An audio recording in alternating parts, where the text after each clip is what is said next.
Tumuz faslında donmak mümkün mi? Elbette mümkün. Ne edip 35-40 derece ısıda donup bilirsin deyip sorarsınız. Sebebi Jack London'un Ot Yakmak kitabı oldu. Köpünüzün haberi boluşuyalı Instagram ve başka sosyal medya sayfalarımda men bir kitap okudum temasına başladım.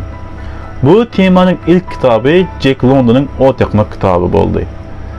Batı kıyıska kitaplardan biri. Belki bu kitabı kıyıskaca mani mazmunu taydan düşünürsem, sizin hem okuma istediğiniz dörebilir deyip umid ediyen. Bu kitapta 3 hikayeden azalıp geçiler. Bunların ilk ikisi Ot Yakmak hikayesi. İkisi hem bir menzeş adlı.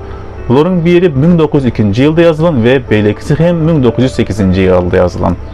Ve mani mazmunu taydan birbirinden tapaklan yer. Beleki hikaye hem yaşamak istediği. Ondan yani 1902 yılda yazılan Ot Yakmak hikayesi bilen başlayalım.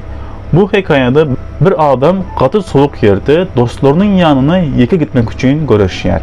Aslında dostları yakınında bolsalar hem o bir zat tapmak için onları taşlaptı. Minus 60 derece soğuktu. İlk bilen ona katı soğuk olmayan hava, sakalının buzluğunu ve yanağını duyman katı soğukluğunu duyup başladı.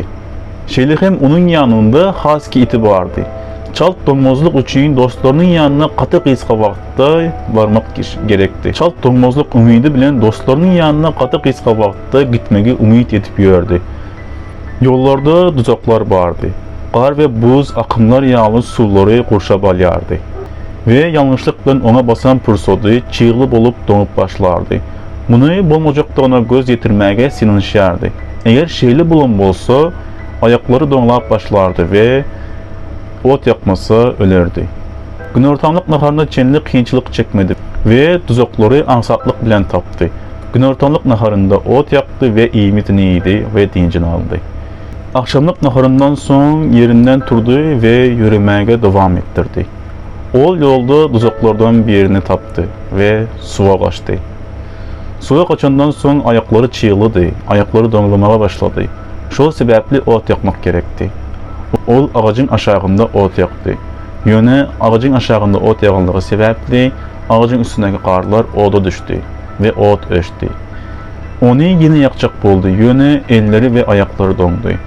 Şu sebeple ılgamaya başladı ve o şovsuz oldu. Yıltmaya sinişse de ılgası da netice vermedi ve duran yerinde donup öldü. 1902 yılda yazılan Ot Yakmak hikayesine gelsek.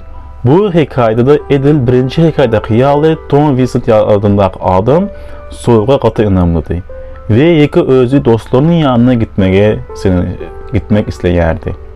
Yeki gidip onu hiç saat vurup bilmez deyip fikir ederdi. Yöne islen zadı koya gitmedi ve soğuk onu vurup başladı. Soğuk akımın içine düştü ve yeki bulunsun tüveriginde ot yakacak başka adam yoktu. O ellerini kızdırıp ot yakmayı başardı ve son bolsa ölüm bosakasından kaytıp geldi.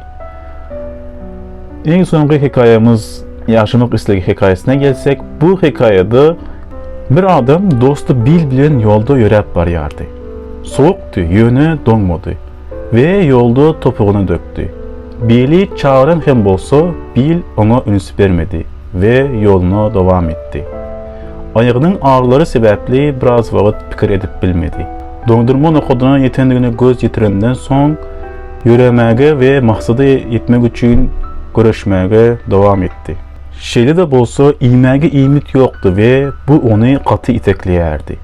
Her gece su kayadıp içti, uykladı ve irden yolunu devam ettirdi. Adam yıkılanında karı möcek onun üstüne geldi. Onu iğmek istedi ve ölmegine karıştı. Adamın intek turmuşa bulan hevesi kurtarmandı. Gelecekte yetmek isteyen gemisini gördü. Yönü gemi katı uzaktı. Şeylik hem yolda Bill'i gördü. Bill Edil özü yağıdı ve ol ölüyerdi. Sürünt hem bilmeyerdi. Bill ölüptü. 3 haftadan son gemiye yetti ve açlığını bastı. Şeyde de bolsa nahar hem işe kurtaryan yağladı. Yönü vaktin geçmegi bilen bu hem geçti ve özüne qayıdıp gelip yaşamayı başardı. Bu kitaba baha verecek bolsak, yazıcı 60 sayfa köp zat koştu. az sahifası bolan ve manisi köp bolan qatı acayip eser. Kitapta meni pikirlenmege mecbur eden söz. Sebebi o durmuşu anladıyardı. Ol öçmeli değildi. Bu sözlüm bilen ilkinci iki hikayede yaşamağın zerurluğu ottu. Şunun için ömürlük ot yakyarlar.